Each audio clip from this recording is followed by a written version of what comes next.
Hello dear students, welcome in ASC starter. आज मैं आपको असेसमेंट वर्कशीट 7 करवाने जा रहा हूँ। ये इंग्लिश की क्लास 9th की रहेगी और 11 अक्टूबर की रहेगी। डियर स्टूडेंट्स, आज की जो वर्कशीट है ना वो MCQ से ही रिलेटेड है। और जो आपकी बुक है ना इंग्लिश की बिहेव की, उसमें आपने एक चैप्टर पढ़ा होगा अ ट्रूली ब्यूटीफुल माइंड। आपने जो मोमेंट की एक बुक पढ़ी होगी है ना, तो उसमें जो है आपका अ लॉस्ट चाइल्ड, ठीक है। और बिहाइव में ही आपने माय चाइल्डहुड अब्दुल कलाम जी का चैप्टर पढ़ा होगा। उसी से रिलेटेड आज की वर्कशीट है। 10 MCQ पूछे गए हैं, तो आप पहले चैप्टर को अच्छे से पढ़ें, फिर इसके बाद आप ट्राई कर सकते हैं। बाकी जिन्होंने कर लिया है वो अपने आंसर मैच करें कि उनके कितने सही हैं, ठीक है। तो देखिए फटाफट समझ लेते हैं।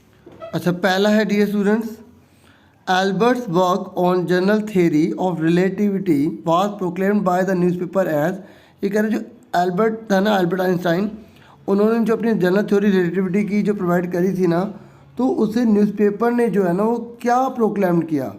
तो उसका आंसर जो है आपको बताना, 4 ऑप्शन थे, तो इसका आंसर जो है ना वो है बी, ठीक है, अ साइंटिफिक रिवॉल्यूशन, ठीक है, एक वैज्ञानिक क्रांति के रूप में इसको बताया गया है, ठीक है। नेक्स्ट है, Einstein was deeply shaken due to the destruction caused by. Einstein जो है ना बहुत बुरी तरह से प्रभावित हुआ, बहुत ज़्यादा एकदम अंदर से हिल गया। इतना बड़ा विनाश हुआ था, किसके द्वारा हुआ था इतना बड़ा विनाश जिससे आइंस्टाइन को इतना बड़ा झटका लगा। तो इसका आंसर था B, atomic bomb explosion in Japanese city. देखो जो जापान है ना उसकी 2 शहरों पर, हिरोशिमा और नागासाकी पर एटम बम फेंक दिया अमेरिका ने, जिससे आइंस्टाइन पूरी तरह से हिल गया, ठीक है, उसे बहुत बुरा लगा, ठीक है। तो इसका आंसर जो है बी था। ओके, पहले वाले का जो है वो भी बी था, दूसरे वाले का भी बी था। देखिए अब हम थर्ड क्वेश्चन करते हैं। After finishing graduation Albert worked as a. जब एल्बर्ट ने अपनी ग्रेजुएशन पूरी कर ली तो वो किस रूप में जो है काम कर रहा था, मैकेनिकल इंजीनियर में, टीचिंग एक्सपर्ट में, स्पेस साइंटिस्ट में, या टेक्निकल एक्सपर्ट में। तो डियर स्टूडेंट्स, अगर आपने चैप्टर्स पढ़ेंगे तो उसमें लिखा भी था कि जब उसने अपनी ग्रेजुएशन पूरी कर ली तो वो टीचिंग जो है ना असिस्टेंट के रूप में काम कर रहा था, लेकिन यहाँ पे असिस्टेंट नहीं लिखा, एक्सपर्ट लिखा है। तो जो वो एक रिदम में जो काम कर रहा था एक परफेक्टली, क्योंकि ये तो वो प्राइवेट में जो है टेम्परेरी कर रहा था, तो हम जो है टीचिंग एक्सपर्ट पर क्लिक करेंगे, टिक करेंगे, ठीक है। टीचिंग एक्सपर्ट यहाँ पर है क्योंकि यहाँ पर टीचिंग असिस्टेंट तो दे नहीं रखा और टीचिंग एक्सपर्ट लिखा है और ये था ही नहीं वहाँ पर, ठीक है। जिनने चैप्टर डीपली पढ़ा ना वही आंसर सही दे पाएगा। तो आप चैप्टर अच्छे से पढ़ें, MCQ कहाँ से आएंगे कैसे आएंगे इसकी परवाह ना करें, आप चैप्टर बार बार पढ़ें, ठीक है, और एक एक लाइन सोचिए कि उसमें क्या बताया गया है। फिर ऐसे ऐसे टेस्ट दें और आइडिया लें कि कितनी तैयारी आपकी सही है। नेक्स्ट है, Einstein's mother was bothered by the intelligence of. देखो आइंस्टाइन की माता जो है वो किससे जो है बोदर्ड हो गई थी, परेशान हो गई थी। देखो आइंस्टाइन की माँ आइंस्टाइन से तो परेशान थी ही थी, तो यहाँ इसलिए आइंस्टाइन लिखा है। तो हम आइंस्टाइन के अलावा देखेंगे और किससे, ठीक है।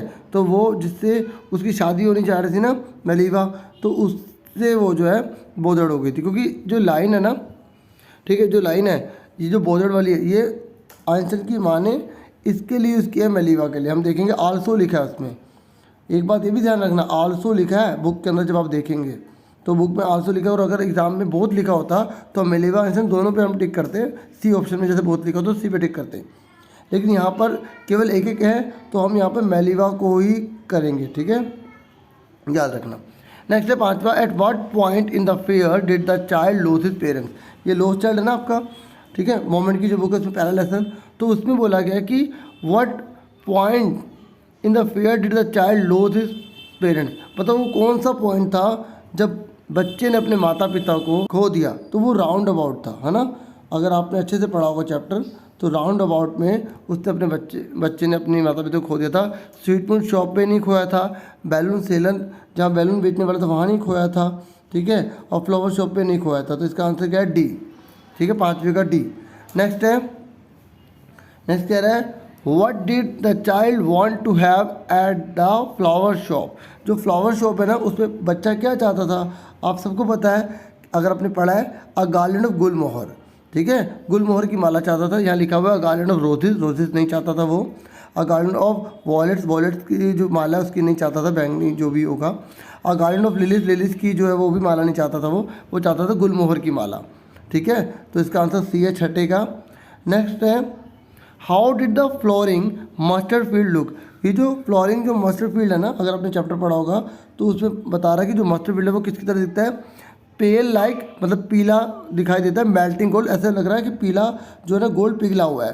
तो इसका आंसर सी है। ठीक है, क्या है, सी। इसका ए नहीं होगा, वाइट लाइक सिल्वर, चांदी की तरह सफ़ेद नहीं। आपको पता है मस्टर्ड जो है सरसों पीली होती है, तो आप पेल से पीली होता है वर्ड। रेड लाइक रोज़, रोज़ की तरह लाल नहीं। लवली लाइक रेनबो, रेनबो की तरह प्यारा नहीं। तो इसका आंसर क्या है, सी। ठीक है, अब आगे आ जाते हैं।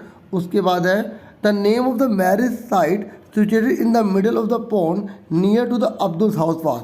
देखिए माई चाइल्डहुड लेसन है ना अब्दुल कलाम जी का, है ना। तो ये बोल रहा है कि जो उस मैरिज साइट का क्या नेम था जो पॉन्ड के बिल्कुल, ठीक है, कहाँ थी, मिडल में थी, ठीक है ना, situated in the middle of the pond near to the Abdul house was, और अब्दुल कलाम जी के घर के पास में थी। तो उसका नाम था राम तीर्थ। क्या नाम था, राम तीर्थ। ठीक है, राम तीर्थ भी बोल सकते हो आप।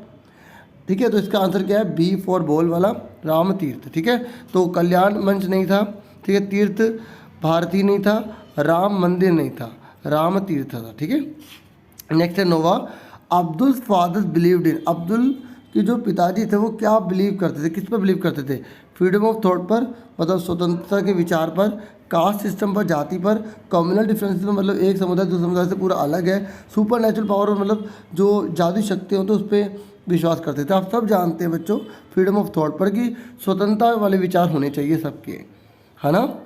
अब लास्ट है आज का, who had Kalam in getting his first wages.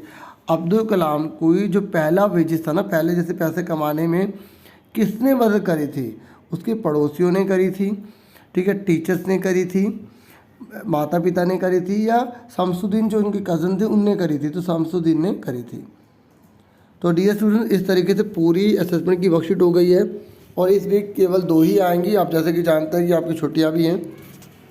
तो आपसे फिर मिलेंगे एक नेक्स्ट वीडियो में। अपना पूरा ध्यान रखना, चैनल को सब्सक्राइब जरूर कर लेना।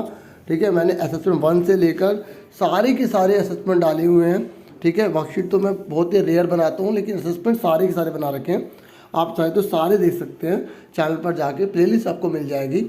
ठीक है, आज के लिए इतना बहुत है। थैंक यू, अपना पूरा ध्यान रखना। Take care yourself dear students.